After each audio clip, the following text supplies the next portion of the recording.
Nama PT Kepala ITPC Pusat, Dewi Kusuma Dewi SHM. Sebagai pembicara, Kepala ITPC Pusat, Ibu Dewi, yang sekarang menjabat di Bursa Korsel. Ibu Dewi lahir di Denpasar, background sarjana hukum internasional, juga magister ekonomi.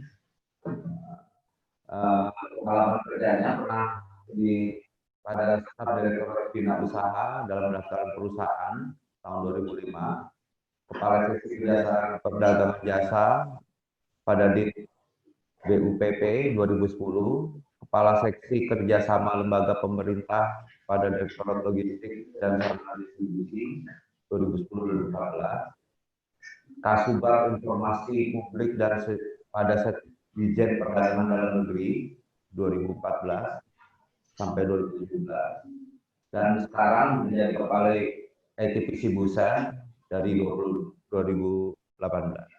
Tapi sebelum acara ini dimulai, mohon kiranya Ibu Kepala Pusiklat dapat membuka atau memberikan sedikit pencerahan kepada peserta yang kali ini dihadiri oleh UKM-UKM. Waktu dan tempat untuk Kepala Pusiklat, Ibu Yulia, dipersilakan. Terima kasih Pak Nuli. Selamat pagi. Annyeonghaseyo Bu Dewi. Annyeonghaseyo. Assalamualaikum warahmatullahi wabarakatuh. Shalom, salam sejahtera untuk kita semua. Bapak Ibu sekalian, kita tahu bahwa pandemi COVID-19 itu berdampak pada semua sektor kehidupan, terutama of course ya sektor usaha. Jadi kegiatan yang kita selenggarakan ini merupakan wadah untuk kita semua untuk saling bisa bertukar pengalaman, terutama pengalaman teman-teman UKM yang ada di Korea yang akan nanti kita dengarkan dari Ibu Dewi sebagai Kepala Indonesia Trade Promotion Center di Busan, di Korea Selatan. Untuk diketahui bersama bahwa jumlah peserta kita adalah 79 orang, sangat beragam, mostly dari sektor makanan ya 54%, sektor pertanian 17%, jasa juga karena kita tahu sekarang online marketing sangat besar sekali, dari sektor kerajinan, fashion, properti, dan juga ada dari sektor tekstil. Peserta yang 79 orang ini juga sangat beragam, ada yang dari timur juga, ada dari Gorontalo, Sulawesi Tenggara, dari Sumatera, dari Aceh dan Sumbar, dari Bali, dari Kalimantan Selatan, dari NTB, dan sudah pasti dari seluruh Jawa, Jawa Barat, Jawa Tengah, Jawa Timur. Dan juga yang tadi 54% itu juga dari Jabodetabek. Seperti kita ketahui bersama bahwa Korea Selatan berhasil menekan penyebaran COVID-19, dan good news-nya hari ini dari Bu Dewi bahwa mereka mulai hari ini ketentuan social distancing-nya mulai dilonggarkan. Ya, kita berdoa bersama agar kita juga akan segera bisa melonggarkan social distancing bisa, tetapi dengan of course dengan banyak sekali peraturan-peraturan yang masih harus dijalankan. Sekali lagi Bapak Ibu, inilah saatnya bagi kita untuk saling menguatkan, mencari solusi bersama untuk bangkit daripada keterpurukan terutama dari sektor usaha. Mungkin untuk mempersingkat waktu, saya akhiri sambutan saya. Saya ucapkan selamat mengikuti kegiatan ini. Semoga Bapak Ibu sekalian dapat mengambil manfaat yang sebesar-besarnya. Terima kasih. Terima kasih Bu Kapil juga.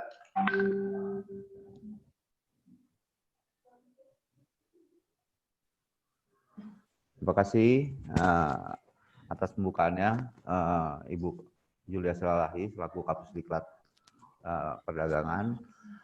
Untuk itu selanjutnya kami mohon Bu Ratna bisa menayangkan paparan Ibu Dewi.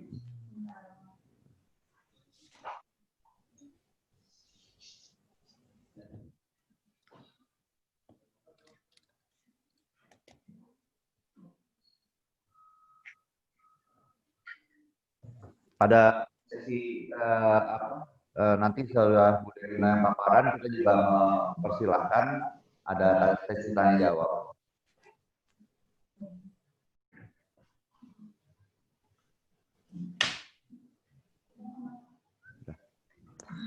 Ya, terima kasih Bu Dewi. Waktu dan tempat udah siap semua nih, waktu dan tempat untuk paparannya, silakan.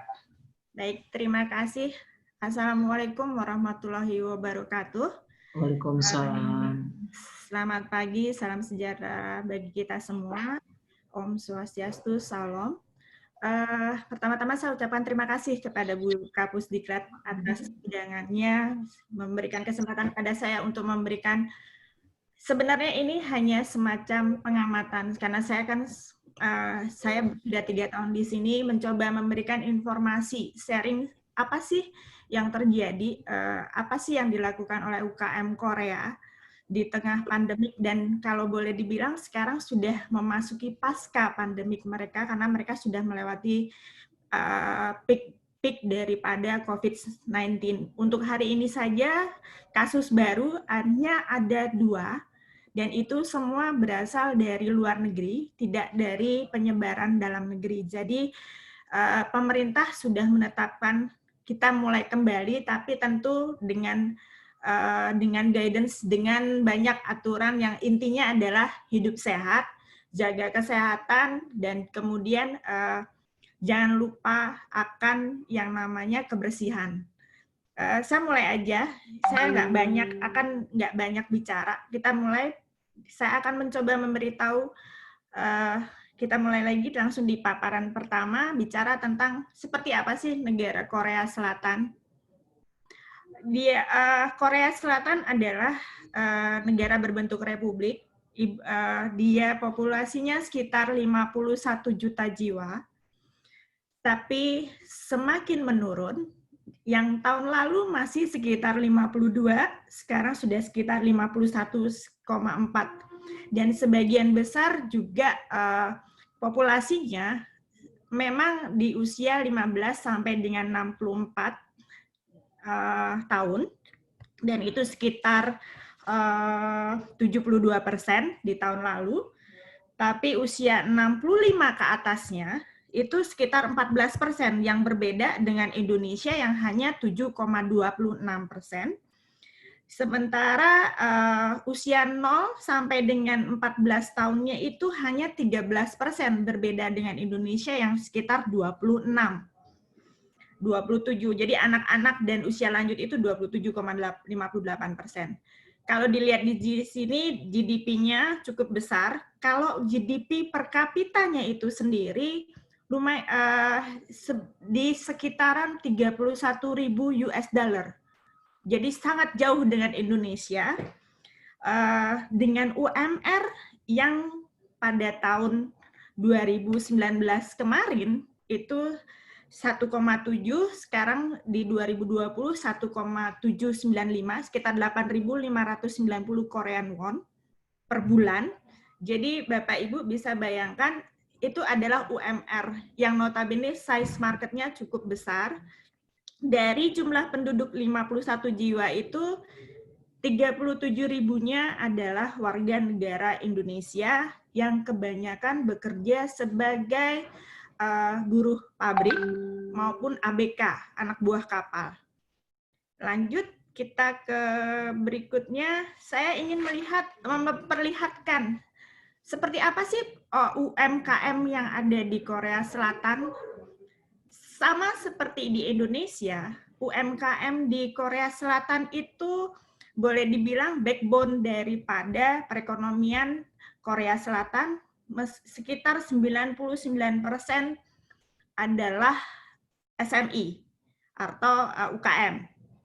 Jumlahnya in total sekitar 3,7 juta dan mempekerjakan sekitar 15,5 juta, 16 juta karyawan, pekerja. Jadi 15 juta itu dari sekitar 87,9 angkatan kerja. Mungkin bisa next slide ya. Dan kebanyakan UKM, perannya di dalam UKM, ekspor UKM itu mencapai 37,5%. Kalau boleh dibilang sebagian besar UKM di Korea itu banyak merupakan UKM manufacturing, karena dia merupakan vendor dari boleh dibilang cable atau raksasa perusahaan large enterprise atau huge seperti Samsung. Kalau di Indonesia bilangnya Samsung, tapi sebenarnya adalah Samsung, Hyundai, itu kemudian LG, itu adalah nama-nama perusahaan besar yang apa ya, boleh dibilang jadi kayak semacam mercusuarnya Korea dalam hal ekspor. Tapi sebenarnya di belakang mereka adalah para UKM dari Korea itu sendiri. Boleh langsung, ini slide di ini enggak ya? Saya enggak. Kalau boleh dibilang penyebarannya cukup merata, sekitar ada kota-kota industri, seperti kalau di Busan, kota industrinya adalah di wilayah Yangsan, kemudian Gimhae, itu bagian daripada kota industri Busan. Next, berikutnya ini bicara tentang dampak COVID-19. Korea Business Federation of SMEs, dia melakukan survei terhadap 250 UKM, dan dari 250 yang disurvei itu 34,4%-nya menyatakan bahwa mereka sangat berdampak langsung terhadap COVID. Rata-rata yang berdampak langsung itu adalah production sector, terutama akibat karena kekurangan bahan material atau karena kekurangan bagian-bagian daripada produksi mereka, yang notabene banyak diambil dari Cina. Kita ketahui bahwa Cina merupakan trading partner besar daripada Korea di samping Amerika Serikat. Kemudian service sector juga cukup besar berdampak, sekitar 37,9%. Service sektor jasa ini termasuk tourism, karena cukup banyak penurunan wisatawan yang datang ke Korea Selatan. Kemudian juga makanan, yang tadinya banyak orang makan di luar, tapi sekarang turun, karena akhirnya social distancing, walaupun tidak lockdown, membuat banyakkan orang memilih take away atau makan di rumah, masak sendiri untuk memastikan higienitas mereka. Nah, apa yang dilakukan oleh pemerintah dengan adanya COVID-19? Pemerintah kemudian, pemerintah Korea Selatan itu langsung membentuk, karena Korea merupakan negara eksportir sebenarnya. Dia tidak bergantung pada domestik, sehingga mereka langsung membuat Dewan Ekonomi Darurat yang intinya adalah memutuskan segala sesuatu bantuan yang diberikan kepada para pelaku usaha, khususnya UMKM, kemudian kepada industri ekspor, kepada hotel dan tourism. Jadi ada 5 kategori bisnis yang mendapatkan bantuan dari Korea. Khusus untuk UMKM, mereka memberikan dukungan dapat dibagi menjadi 4. Yang pertama adalah dukungan fiskal, intinya bantuan sewa, biaya sewa, rented, contohnya salah satu. Terus kemudian dana bantuan darurat yang bisa dimintakan langsung, bentuknya bisa seperti bantuan kayak pemotongan pajak, itu juga termasuk, keringanan pajak juga termasuk di dalam paket bantuan yang diberikan oleh pemerintah. Juga termasuk dukungan administratif, di situ dia mempercepat prosedur bea cukai. Jadi karena UKM-nya banyak manufacturing ekspor, jadi segala kaitan dengan ekspor impor dipermudah, jauh dipermudah. Kemudian mereka juga memperluas yang namanya importasi, kemudahan untuk impor bahan baku, jadi disimplifikasikan. Kemudian juga, tapi di sisi lain untuk yang namanya bahan jadi atau itu juga dilakukan saringan. Jadi tidak untuk untuk menggerakkan ekonomi domestik mereka sendiri. Jadi importasinya kaitan dengan bahan konsumen akhir yang makanan atau apa itu yang terkait dengan produk akhir itu sangat-sangat mulai dibatasin karena nggak batas banget, tapi intinya adalah kalau bisa memang diproduksi di dalam negeri maka akan diberikan prioritas utama. Nah, apa yang mereka lakukan di tengah survive? Karena saya tadi melihat ada sekitar mendengar 54% adalah industri makanan, dan seperti yang saya bilang tadi, industri makanan cukup berdampak. Nah, mereka melakukan beberapa hal bagaimana mereka survive. Pertama, tentu yang paling utama adalah konsistensi. Mereka di sini sebenarnya apa yang mereka kerjakan adalah hal yang sudah juga paling saya yakin sudah dilakukan oleh Bapak dan Ibu peserta UKM di Indonesia ya. Pasti akan melakukan efisiensi, pasti akan melakukan pengurangan jumlah pekerja. Nah, hal itu juga dilakukan di Korea. Sebagai contoh misalnya industri kafe di Korea itu tadinya mereka membuka alba atau magang istilahnya, karena memang di sini mahasiswa sudah boleh magang, bekerja sampingan, bisa mempekerjakan mahasiswa sampai 4 orang dengan dibagi 2 shift, tapi dengan adanya COVID, mereka akhirnya mengurangi itu. Bahkan pemiliknya terjun langsung nih untuk melakukan yang namanya pelayanan pada konsumen. Jadi dia melakukan efisiensi dan efektivitas yang sangat ketat sekali, mengetatkan ikat pinggang. Dari bisnis proses mereka juga konsisten dengan SOP. Kalau misalnya kita bicara konsistensi dengan bisnis proses, SOP itu penting bagi mereka. Jadi mereka terbiasa segala sesuatu kegiatan itu SOP, sesuai dengan standar yang ada, sesuai dengan prosedur yang sudah dilakukan. Sebagai contoh, misalnya untuk UKM yang bergerak yang sebagai vendor dari pembuatan, boleh dibilang kayak pulpen, ini ada bagian kecilnya. Nah, itu udah langsung ada SOP-nya siapa melakukan apa. Nah, itu mereka konsisten di situ. Kalau makanan, let's say bikin kopi, berapa takaran gula, berapa itu udah dibuatkan SOP-nya. Jadi mereka jadinya sangat-sangat bergerak, boleh dibilang kalau saya dibilang robot, ya memang kayak robot. Saya bekerja sesuai dengan SOP yang ada, dan itu mereka jalankan dengan ketat. Konsistensi menjadi kunci utama. Kemudian mereka juga, UKM juga menggunakan teknologi digital yang ada. Mereka melakukan promosi, mereka melakukan ikut dalam aplikasi digital. Jadi kayak GoFood di sini namanya istilahnya bedal. Jadi mereka masuk di dalam startup yang penyedia makanan.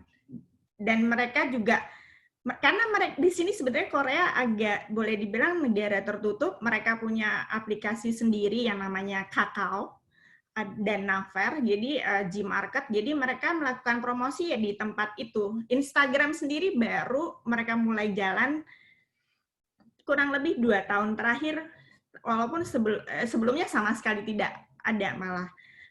Jadi mereka melakukan promosi digital, kemudian mereka juga sangat-sangat kalau boleh dibilang mereka punya kekuatan ibaratnya tough ya, dalam arti mereka ada istilah budaya pali-pali. Pali-pali ini artinya cepat-cepat. Jadi karena mereka ngikutin SOP dengan timing ini, jadi lebih cepat, lebih gampang. Jadi saya rasa hal yang sama bisa dilakukan oleh UKM kita. Dalam arti, mari buatkan SOP, semua SOP, including termasuk pencatatan dalam hal administrasi keuangan. mereka kok sangat melek dengan teknologi terhadap termasuk administrasi. Jadi setiap event saya datang ke kafe kecil banget, kalau boleh dibilang warung tenda gitulah ya. Tapi mereka sudah bisa siap kalau kita mau bayar pakai kartu. Cash registernya juga udah ada, kasir kayak kalkulator yang sifatnya yang bisa langsung membaca transaksi itu ada. Jadi kemudahan konsumen untuk melakukan pembayaran, kemudian melakukan pemesanan, hal itu sangat-sangat ditunjang. Mungkin hal itu juga memang sudah dilakukan oleh UKM Indonesia ya. Tapi satu hal yang pasti dilakukan Korea adalah mereka sangat mengerti yang namanya sangat inovasi dan sangat melek akan yang namanya teknologi dan sangat konsisten dengan SOP. Saya rasa itu sih yang menjadi kenapa UKM Korea bisa cukup bertahan, karena mereka punya inovasi yang selalu dilakukan, terutama untuk industri-industri yang hitnya langsung ya, kayak misalnya makanan gitu. Mereka akan buat mekanisme yang tadinya nggak ikut bedal, tapi akhirnya masuk ke bedal. Kemudian mereka akan ngasih yang namanya, ketika kita belanja, mereka seneng banget yang namanya ngasih bonus. Even kita cuma belanja dua biji dari roti gitu, pasti dikasih bonus kecil-kecil apa. Itu kan buat menarik consumer behavior-nya, itu diketahui oleh mereka, karena orang Korea sangat suka yang namanya gratisan. Saya rasa sih orang Indonesia juga suka gratisan ya. Dan hal itu dimanfaatkan oleh mereka. Mereka tidak tanggung-tanggung untuk ngasih bonus, untuk memberikan yang namanya kalau boleh dibilang kesetiaan pelanggan untuk datang lagi. Nah, itu yang mereka lakukan. Saya rasa itu, jadi ada 3 hal yang utama mereka: konsistensi, mengerti dengan consumer behavior seperti apa, melakukan inovasi dan menggunakan teknologi, marketing dilakukan di semua. Mereka nggak cuma, tapi omni, artinya mereka lakukan secara digital, mereka juga lakukan secara konvensional. Kemudian terakhir ya, mau ngasih bonus yang cukup lumayan untuk beli loyalitasnya daripada konsumen. Saya rasa itu yang bisa saya sampaikan. Saya kembalikan ke Pak Noli, Pak.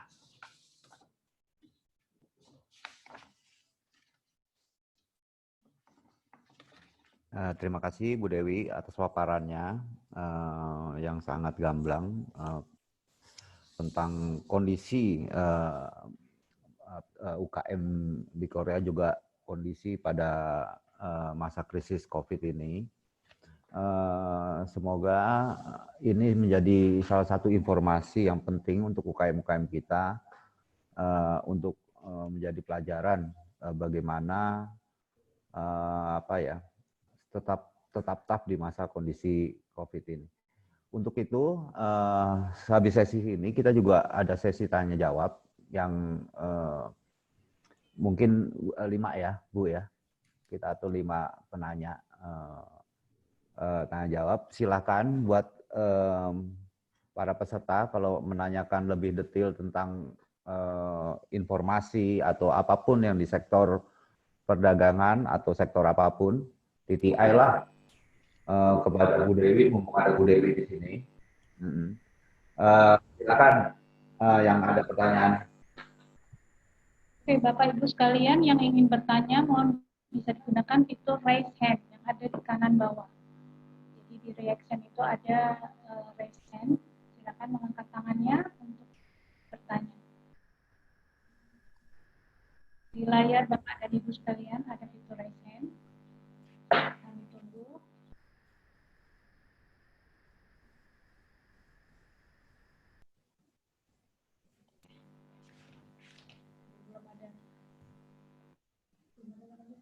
Belum ada. Ya.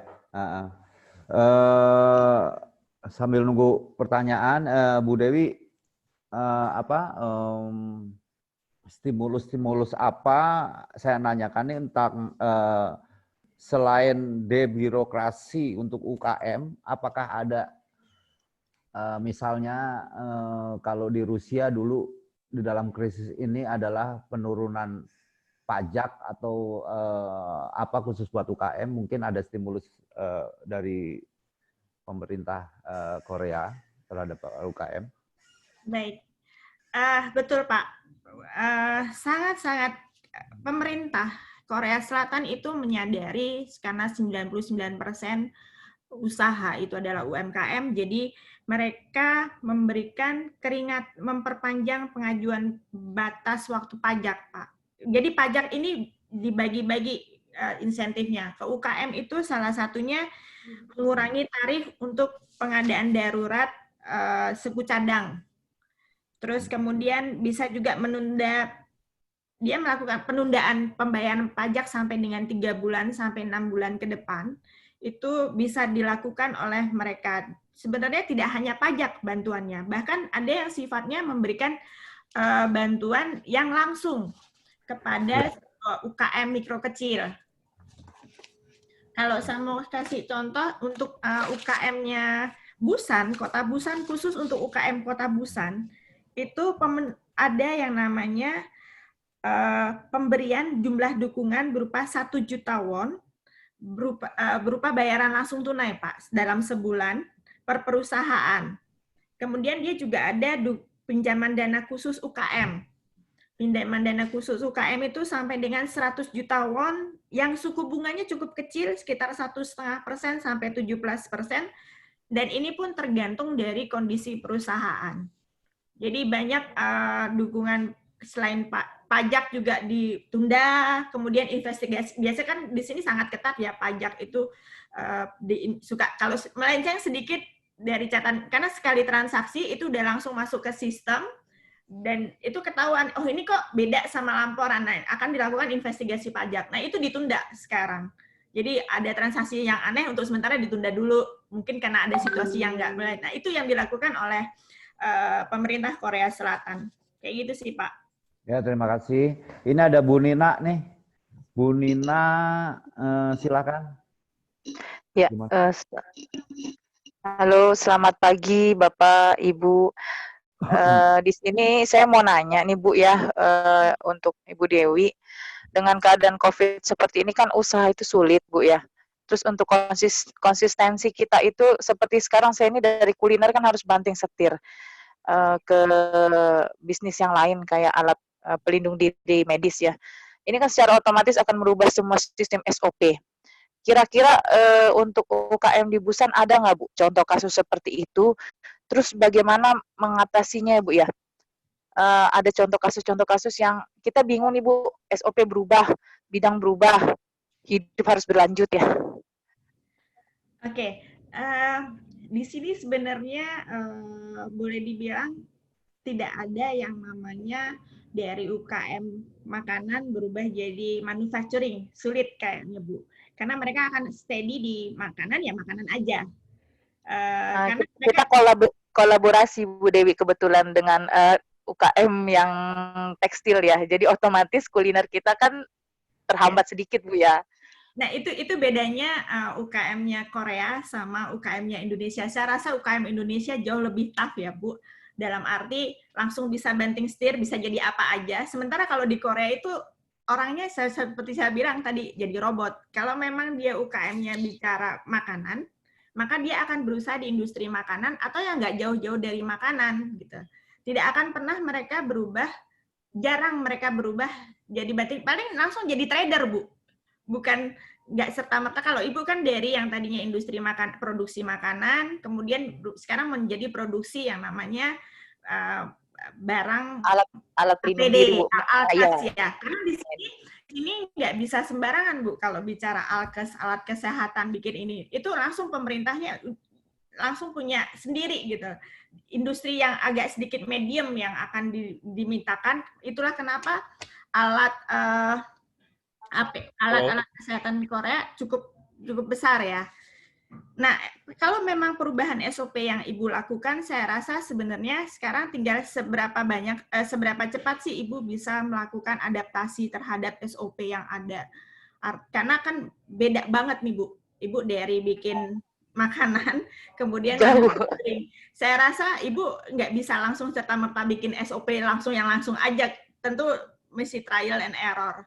Tapi kembali, mungkin Ibu sudah punya SOP dasarnya aja bahwa ketika bikin yang namanya APD, Ibu bikin apa sih Bu, kalau boleh saya tahu?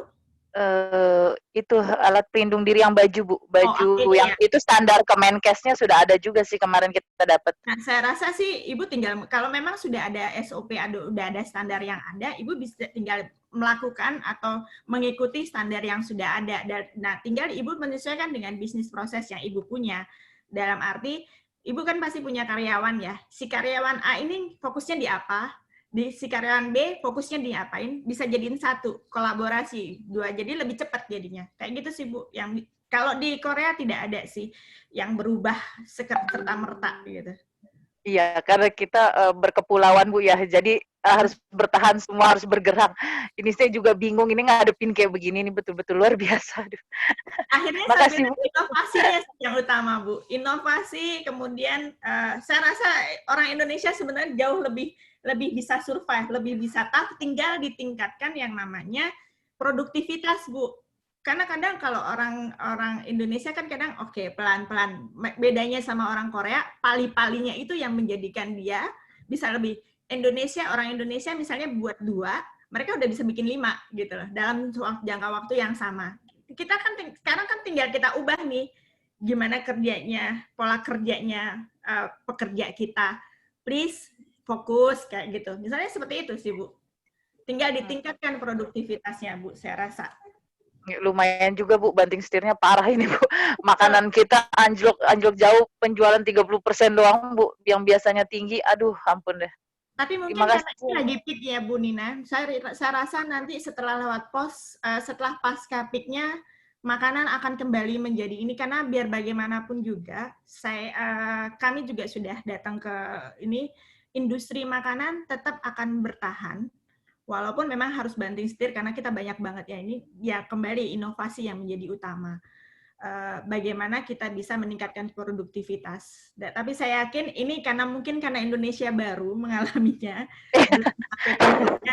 Next setelah puncaknya selesai, kemudian ini saya rasa akan kembali, Bu. Tapi saya yakin kita bisa.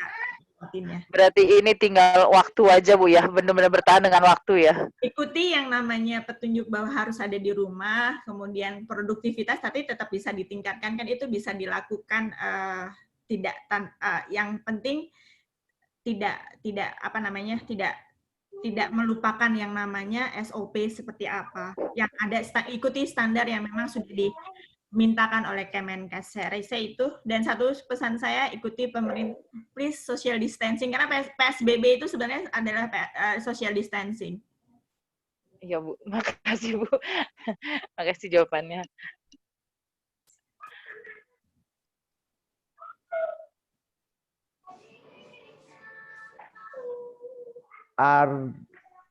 Andiana, silakan Pak.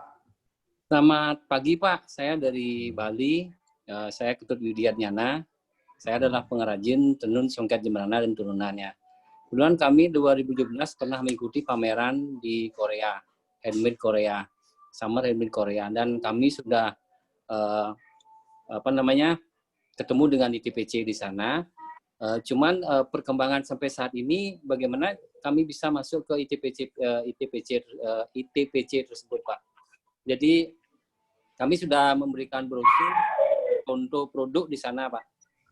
Nah, untuk kelanjutannya mohon petunjuk dari Ibu atau dari kementerian untuk bisa kami berhubungan ke ITPC lagi. Terima kasih. Saya jawab, Pak Noli. Baik, Pak Widiatnyana ya? Saya panggilnya Pak Atnyana apa Pak Napi Niki? Widiatnyana, Pak Ketut ya, Bu. Oke, Pak Ketut. Kalau bicara maksudnya masuk sebagai database eksportir di ITPC, kalau kan 2017 ya, kebetulan dengan Pak Indra Wijayanto, kalau nggak salah. Mungkin kalau misalnya Bapak mau, bisa kembali dikirimkan ke kami. Tapi saya ingin memberikan informasi terkait dengan peluang tenun atau songket yang ada di Bali ya. Artinya gini, tekstil di Korea memang besar. Tapi tekstil yang banyak di sini masuk dari Indonesia adalah produk-produk yang sifatnya OEM. Artinya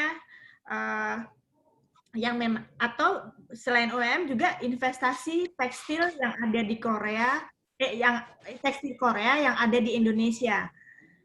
Artinya mereka sangat mengikuti yang namanya apa sih tren konsumen di Korea. Terus terang saya bilang tenun atau songket agak sedikit sulit kami masuk, kecuali kalau disesuaikan dengan yang namanya konsumennya Korea seperti apa. Tenun songket itu mungkin perlu banyak promosi, Pak. Jadi nggak cuma cukup sekali untuk bisa ikut.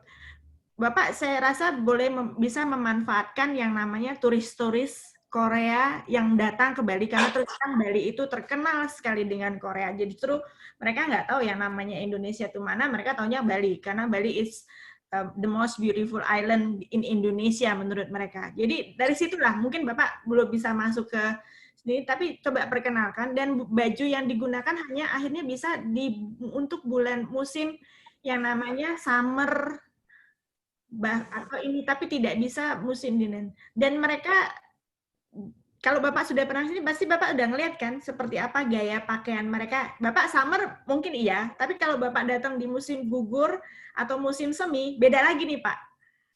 Gitu loh. Benar. Mungkin Bapak bisa berubah, mungkin songket itu diubah jadi handicraft, kayak misalnya tasnya, tas pesta mereka, atau kemudian jadi yang pajangan-pajangan kayak lampu hias, tapi tudungnya jadi songket. Itu yang bisa dilakukan. Tapi untuk fashion, batik, songket, tenun itu perlu promosi yang banyak lagi. Kalau memang mau promosi di bidang fashion untuk batik, tenun, dan ini silahkan promosi, manfaatkan di turis-turis Korea yang datang ke Indonesia. Terus terutama Bali. Kayak gitu Pak Widi. Pak Ketut. Kalau bisa minta kontak di TPC-nya, bisa Bu? Boleh. ITPC @kemendak.go.id. Kalau nggak salah di terakhir slide bisa ya, ada ya kalau nggak salah. Atau nggak ya, saya lupa. ITPC-core@kemendak.go.id. Nanti Bapak kirimkan company profile-nya seperti apa, kemudian pertanyaannya juga seperti apa. Saya juga mengundang, kalau mohon maaf, ini promosi juga sedikit. Kalau mau tahu produk-produk Indonesia, produk-produk yang banyak di ini, silakan lihat di websitenya itpc.go.kr ya. Nanti bisa ada di sana, ada market brief yang bisa dipelajari bagi UKM-UKM yang hendak ekspor ke Korea.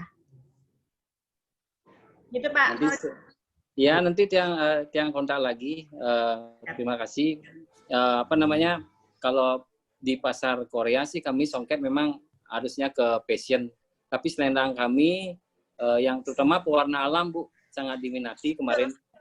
Dan itu di pewarna alam itu di bulan summer, dan kemudian kalau yang coklat-coklat di bulan musim gugur itu sukanya. Ya.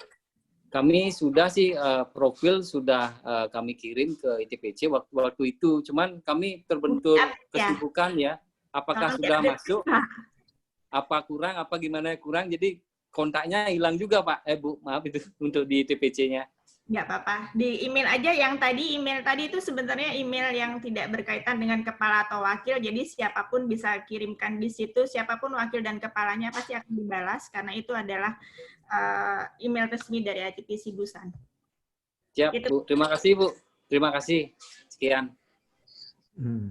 Ya, terima kasih atas pertanyaannya, Pak Widi. Ada satu lagi dari Bapak ya, Bapak Fadli Afriadi. Silakan. Selamat siang. Siang. Terima kasih Bu Kusuma. Saya Fadli, saya pengusaha kuliner di Bogor. Sepintas mungkin memang agak berbeda ya, tapi saya nggak tahu antara perilaku kuliner kita dengan di sana. Tapi yang jelas daya beli sudah pasti turunnya lebih besar di Indonesia. Sehingga kalau dari sisi omset kami turunnya hampir di bawah 50%. Tapi ya kita harus bertahan gitu kan. Nah, saya ingin tahu apakah di sana juga ada yang berani mengambil, bagaimana dengan promosinya? Apakah mereka tetap berjalan? Karena kan kita juga dengan penurunan omset itu kan kita punya pilihan ya, kita harus tetap promosi atau kita tahan dulu gitu sampai menunggu kondisi membaik. Cuma kalau kita nggak promosi, takutnya drop terus. Nah, kalau kita tahan, tunggu kondisi membaik, kita nggak tahu nih sampai kapan. Yang kedua, atau di sana memang ada juga yang close dulu lalu buka kembali, karena ada ketakutan kita juga kalau kita buka kembali itu agak Udahlah, cukup lah. Ini 2 ini udah 5. Dan yang Kita ketiga ya, Bogor itu kan daerah wisata ya, Gimana? jadi memang kuliner kami ini adalah salah satunya adalah untuk oleh-oleh. Jadi banyak yang dari Jakarta, selama kalau ke Bogor itu produk kami roti suek itu dibeli gitu. Nah, dan pariwisata kita kan sangat kena ya. Saya nggak tahu Korea mungkin kurang lebih sama. Bagaimana dengan kuliner yang ya salah satunya adalah untuk oleh-oleh di sana. Mungkin itu. Terima kasih. Baik, terima kasih Pak Noli. Saya langsung jawab ya Pak. Ya, Pak, ya. terima kasih Pak Fadli. Selamat siang. Kaitan dengan pertanyaan pertama, ya kuliner memang menjadi salah satu sektor yang cukup berdampak terhadap COVID di Korea juga sama Pak. Situasinya sama. Karena orang yang tadinya dengan kesukaan Rabu dan Jumat itu pasti makan di luar. Mereka punya kebiasaan yang namanya hangout bareng, mabuk bareng. Tapi sekarang nggak bisa. Jadi mereka kebanyakan juga tutup. Tapi mereka juga tetap kadang mereka kayak gini. Karena di sini pemerintahnya sangat memberikan yang namanya dukungan, jadi mudah untuk membuka usaha kembali. Kemudian promosi, mereka tetap Pak, promosi yang namanya gini, mereka punya kadang-kadang, mereka suka namanya kakao atau naver Pak. Mereka itu promosinya di situ aja. Di naver ada blog, mereka rajin bikin blog. Orang Korea itu sangat suka membaca, jadi ketika mereka bikin blognya, rumah makannya atau apanya, kemudian nanti pelanggan disuruh nulis tuh komen cerita seperti apa pengalaman. Nah itu menjadi salah satu bentuk promosi. Jadi kayak seperti yang saya tulis di mouth to mouth, walaupun mouth to mouth-nya sekarang berubah jadi tulisan ke tulisan gitu. Mereka sangat penting ya namanya. Oke, ini ratingnya berapa? Dikasih, biasanya kita habis kalau ini mereka kasih, oh ini bagus banget, langsung dikasih rating. Nah, itu mereka referensi di situ menjadi hal yang penting. Jadi promosi tetap dilakukan, tapi dengan cara gratis yang saya bilang tadi, dia bikin blog, kemudian di situ nanti konsumen didorong untuk menulis pengalaman membelinya seperti apa. Walaupun ya memang butuh, karena beda banget sama orang Indonesia yang nggak suka baca kan gitu. Itu agak sulit sih menurut saya. Tapi saya rasa promosi dengan, kalau di Indonesia mungkin lewat Instagram Pak. Instagram, kemudian FB itu juga jadi hal yang penting. Bapak tetap aja kan, Bapak nggak perlu kan cuma bayar internet, promosi aja di situ. Rajin bikin kontennya produk Bapak, bisa bikin videonya kan sederhana aja tapi cukup menarik. Nah itu salah satu yang saya rasa itu yang perlu Bapak lakukan nantinya. Manfaatinlah media sosial yang orang Indonesia sangat suka sekali. Jauh lebih maju daripada orang Korea yang dengan media sosialnya mereka sendiri kan gitu. Saya rasa itu Pak. Kalau oleh-oleh, ya tourism mereka di sini sangat berdampak Pak. Karena kan di sini pemerintah kotanya itu menjadi backbone penyangga bagi ini. Jadi mereka memberikan, jadi kayak gini, toko oleh-oleh di sini ada yang namanya local gift certificate. Jadi kalau sudah dapat local gift certificate dari pemerintah daerah itu berarti memang benar-benar oleh-oleh khas di situ. Nah, ini yang diberikan kemudahan Pak sama pemerintahnya. Yang tadinya mungkin harus datang, bahwa ini sekarang nggak bisa lewat online dan dibuktikan dengan mekanisme yang tersendiri. Jadi itu yang diberikan kemudahan, nggak susah nyari local gift certificate untuk oleh-oleh di Korea kayak gitu. Walaupun memang nggak banyak juga yang datang, tapi paling tidak setelah pandemi yang kita pikirkan. Kan ini akan berlalu, Pak. Jadi jangan stuck dengan kondisi di sini, kita pikirkan ke depannya seperti apa. Saya rasa itu Pak Fadli. Ya, terima kasih Bu. Terima kasih. Terima kasih. Masih ada berapa menit Bu Ratna? 10 menit, bisa 2 penanya lagi ya. 1 penanya lagi, Pak. Tadi siapa, Bu? Pak Fuad masih ada? Saya. Ibu silakan.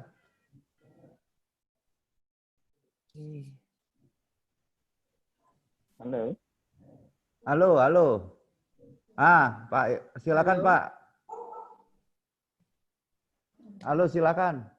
Ini Pak Fuad dulu, baru Pak Fuad, baru Ibu Tin ya? Baik. Ini Pak Fuad dulu, Pak Fuad dulu. Selamat siang. Baik. Halo, selamat siang. Halo, silakan. Ya, langsung Pak ke Bu Dewi. Baik, selamat siang Ibu Dewi. Selamat siang Pak Fuad. Iya. Terima kasih, ini Pak Fuad dari Provinsi Nusa Tenggara Barat. Saya sebelumnya sudah banyak berdiskusi dengan Mas Indra Wijananto ya di UTPC Busan, terutama mengenai kopi Arabica maupun kopi Robusta yang saya lihat menjadi masalah bagi teman-teman yang ada di kepulauan.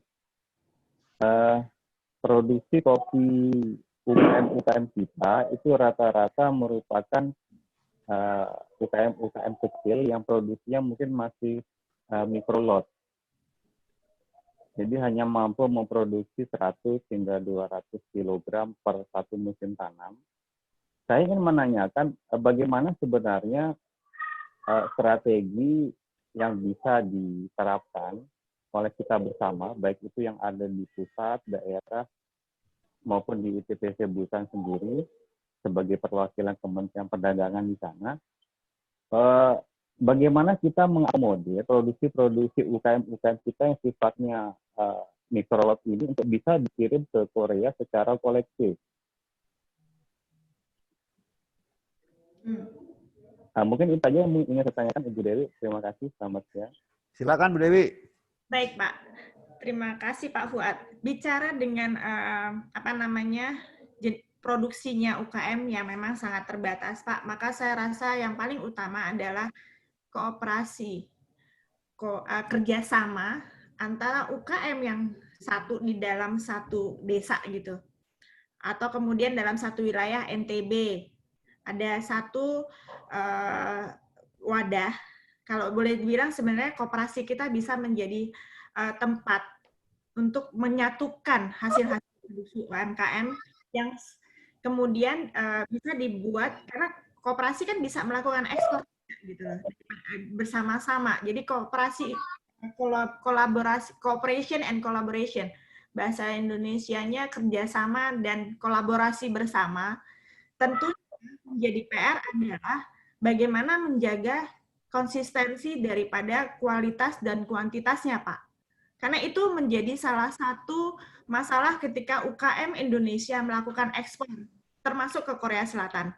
Kenapa saya bilang itu suatu masalah? Gini, kita sekarang bisa memenuhi nih, awal memenuhi 1 ton gitu. Tapi kemudian di antara 1 ton itu ternyata kualitas yang satu dan kualitas yang lain nggak sama. Itu jadi satu masalah di Korea. Atau pengiriman pertama berhasil 1 ton. Orang beli lagi nih. Tapi berudah dengan alasan segala macam nggak berhasil memenuhi. Karena ya itu, hanya mau satu-satu tanpa ada yang mau kolaborasi bareng-bareng, dan ada satu bisa kooperasi itu menjadi seorang yang menjadi QC-nya. Kunci utamanya di situ sih Pak Andika. Khusus untuk kopi, jadi PR kita adalah produk kopi kita kalah sama Vietnam, kalah sama Robustanya, kalah sama Vietnam. Arabikanya orang Korea akan lebih sekarang sudah mengalihkan ke Afrika, Pak. Karena apa? Karena harga di Indonesia itu sangat tinggi. Itu yang menjadi permasalahan utama. Walaupun tetap kopi Indonesia menjadi kopi yang dicari karena rasanya tetap nggak ada yang nyandingin. Akhirnya hanya menjadi bagian pemberi rasa terhadap kopi itu sendiri. Tapi besar-besarnya mereka ngambilnya dari luar, Pak. Bukan dari Indonesia. Ngambilnya dari Vietnam. Ngambilnya dari bahkan sekarang Ethiopia, Zimbabwe. Kayak gitu, Pak. Jadi saya rasa kunci utamanya adalah please bareng-bareng, kolaborasi, kooperasi bersama-sama, dan jangan mau diadu domba. Terus terang orang Korea kan banyak jadi trader, banyak calo tuh udah datang ke Indonesia, menguasai sekali tuh pasar kopi.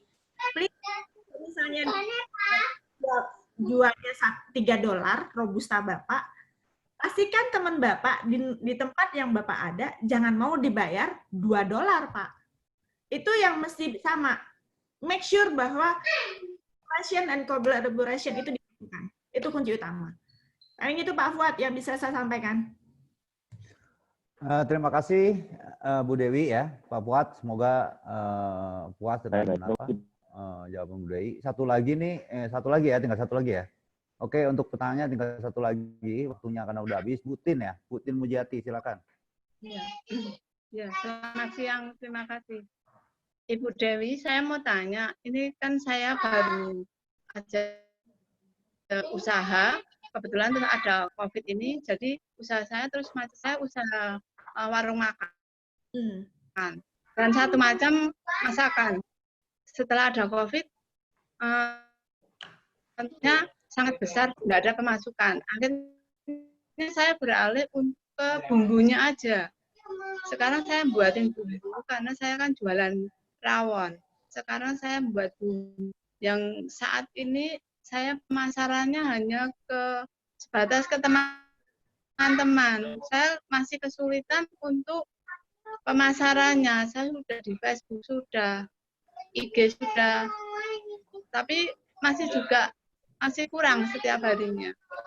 Itu dari perdagangan mungkin ada solusi yang lain yang ingin saya tanyakan itu. Demikian Bu Dewi. Baik. Terima kasih Bu Tin. Ibu, memang yang namanya, apalagi Ibu adalah usaha baru ya Bu ya, akan butuh waktu.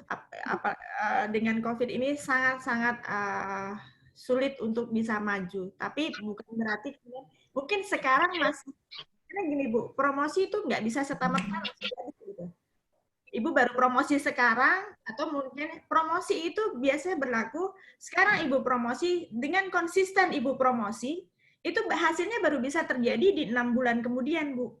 Jadi Ibu jangan patah semangat tentang hal ini. Tetaplah buat yang namanya promosi digital content, yang menarik lah intinya. Bisa bikin videonya, atau Ibu bikin tutorial cara bikin sambelnya, tapi pasti akan ada cara yang ada bumbu-bumbu rahasia yang Ibu tidak akan dipakai. Kan itu kalau bahan makanan itu sentuhan yang pemasak itu tidak akan bisa tidak bisa diduplikasi kan gitu, Bu. Jadi saya rasa Ibu tidak usah berkecil hati, tetaplah lakukan yang namanya promosi. Memang sekarang karena Indonesia belum sampai nih Bu, belum sampai puncaknya. Mungkin nanti pas puncaknya Ibu malah nggak ada sama sekali. Tapi kemudian ke depannya Bu, setelah COVID itu pasti akan ada lagi. Yakinlah bahwa ini semua akan berlaku, tetap promosi, tetap inovasi, tetap lakukan yang namanya pembuatan bahan bumbunya, kemudian mungkin semakin diperbagus lah, entah dari packaging-nya mungkin dibuat unik. Nah, Ibu, disinilah kesempatan Ibu bisa mempelajari consumer behavior-nya seperti apa. Teman-teman Ibu sukanya seperti apa. Nah, itu yang dilakukan. Itu dulu, fokus dulu pada teman-teman. Nanti dari teman Ibu akan ngomong, oh mau. Itu kan modelnya sama kayak penyebaran COVID, Bu. Kena 1, seneng, nyebar ke 5 gitu. Nah, itu yang bisa Ibu lakukan.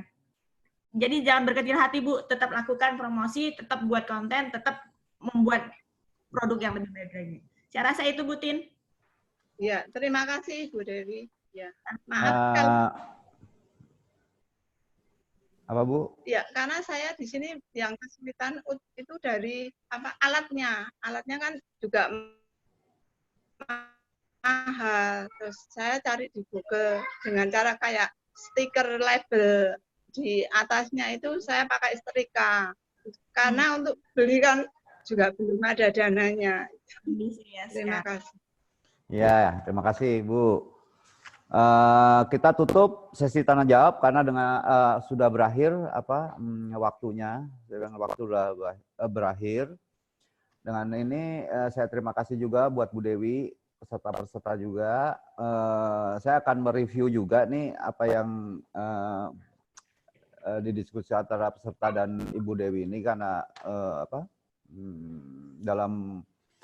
dalam memberikan masukan ke para UKM di Indonesia ini. Korea itu 51 juta penduduk, 91% itu adalah UKM.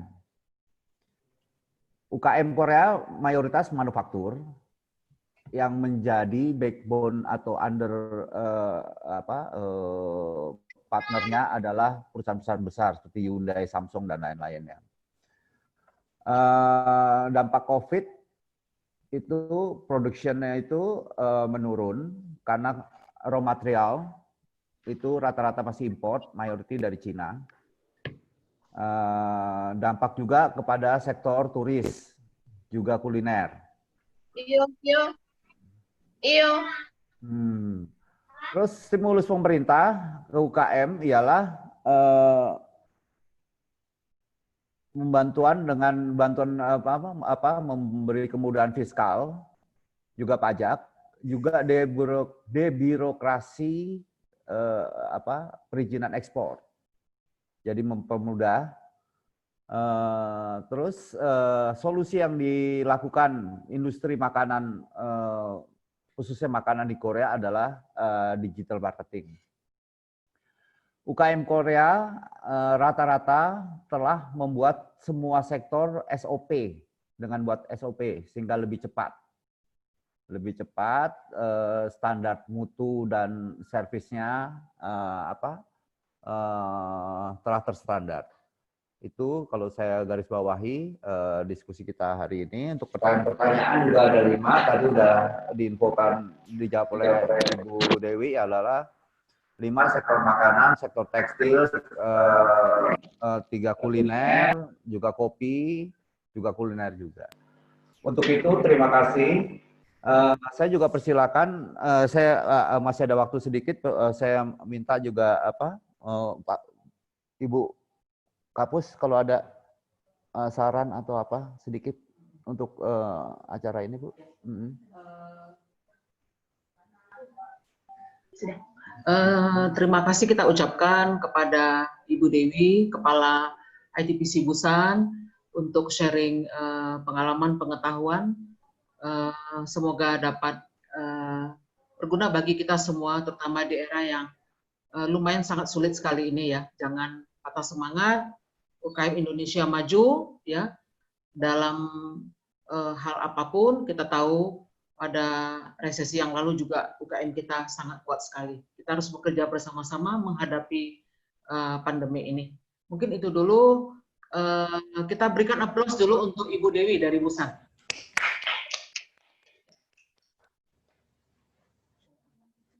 Ya, terima kasih Ibu Kepala Pusiklat. Untuk itu hal yang terakhir adalah pengisian form, saya kembalikan ke Ibu Ratna. Baik. Terima kasih Pak Noli sudah memimpin sesi sharing knowledge online ini, dan kemudian sebelum kita mengisi evaluasi Bapak dan Ibu, mohon dapat dihidupkan itu videonya karena kita akan foto bersama. Jadi satu layar kita akan sama-sama mengambil dokumentasi. Mohon dihidupkan fotonya karena ini ada 2 Windows Bapak dan Ibu, kita akan lakukan 2 kali. Saya masih tunggu. Videonya apakah sudah menyala semua? Masih tunggu ya. Oke, siap. Kita tag yang pertama dulu. Baik, semuanya silakan. Oke, baik. Saya kasih aba-aba ya. 1, 2, 3. Senyum semua. 1, 2, 3. Oke. Ada yang pertama 9. Kemudian untuk Windows yang kedua. Oke, baik, ada beberapa yang belum on videonya.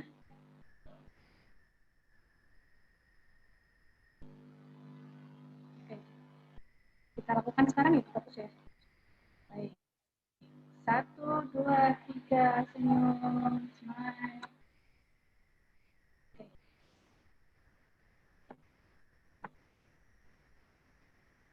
Sip. Baik, Bapak dan Ibu, terima kasih untuk kebersamaannya. Jangan lupa untuk mengisi form evaluasi yang ada di Kudagang. Linknya ada di bit.ly/evaluasi Busan. Ini ya, saya share screen-nya. Bapak dan Ibu juga bisa langsung menyekan QR code yang ada di layar ini, nanti akan saya tayangkan di akhir acara, dan langsung menuju halaman untuk mengisi lembar evaluasi. Semua masukan, saran, dan input dari Bapak dan Ibu akan menjadi bahan evaluasi bagi kami yang sangat berharga untuk penyelenggaraan sharing knowledge selanjutnya. Baik, terima kasih untuk kebersamaannya. Dan sebelum ditutup, saya akan promosi dulu Bapak dan Ibu. Di e-learning kita di platform Kudagang, kita juga akan mengadakan pelatihan untuk UKM yang topiknya bisa dibaca di layar ini ya. Ada 5S, ada hygiene yang ketiga, dan sebagainya. Nanti kita akan pelan-pelan kembangkan dan di-upload di Kudagang. Silakan di-update saja secara berkala untuk login ke sistem Kudagang. Baik, terima kasih Bapak dan Ibu untuk kebersamaannya. Dan saya akhiri acara ini. Kami berharap Bapak dan Ibu dapat berpartisipasi kembali di acara kami yang akan datang. Terima kasih. Wassalamualaikum warahmatullahi wabarakatuh. Silakan untuk mengisi lembar evaluasi ya Bapak dan Ibu. Oke, baik. Terima kasih Bu Kapus. Ya, kurang waktu Bu. Ini ilmunya itu dia harus bukan dari dagangan awal. Dia keluar. Tapi ya kadang-kadang banyak aku juga. Kalau sudah Pak, kalau sudah Enggak, harus keluar dari keluar dari ini masih itu Bu. Mereka mengisi. Sambil menunggu, yang sudah mengisi boleh silakan live meeting Bapak dan Ibu. Ini akan saya mengisi ya. Ya, untuk mengisi silakan live dari Zoom dan kemudian kembali ke Kudagang untuk mengisi form evaluasi.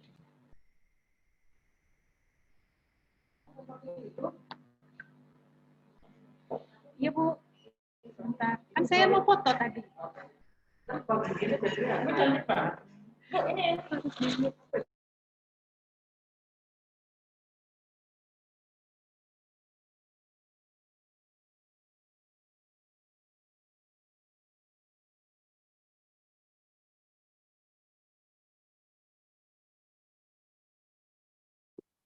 Mana belum?